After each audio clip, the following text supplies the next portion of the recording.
আমি আজকে মাটির বাটি পেন্টিং করব।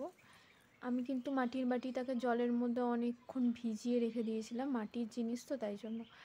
এবার হলো মাটির থেকে ভালো করে ধুয়ে মাটির বাটিটাকে ভালো করে ধুয়ে তারপরে শুকনো ন্যাকড়া দিয়ে মুছে নিয়েছি।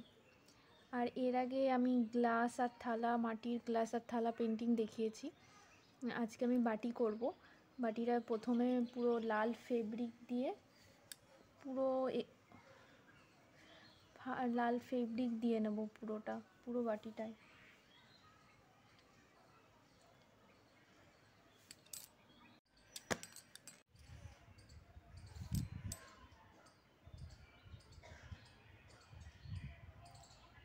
লাল ফেব্রিক দিয়ে পুরো রং করে তারপর আমি রোদ্রে শুকাতে দিয়েছিলাম।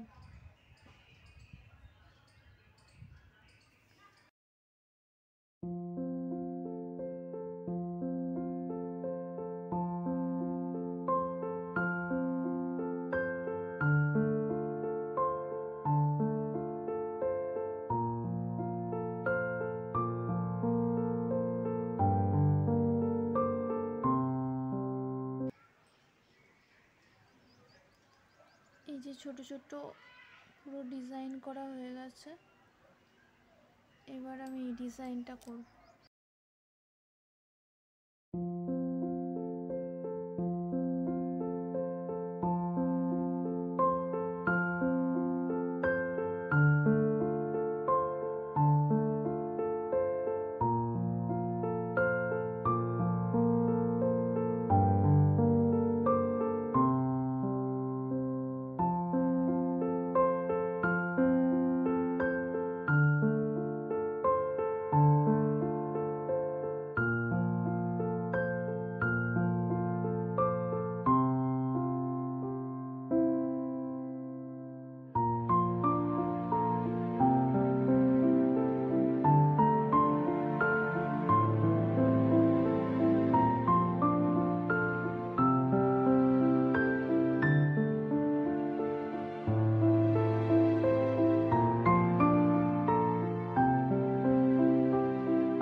এই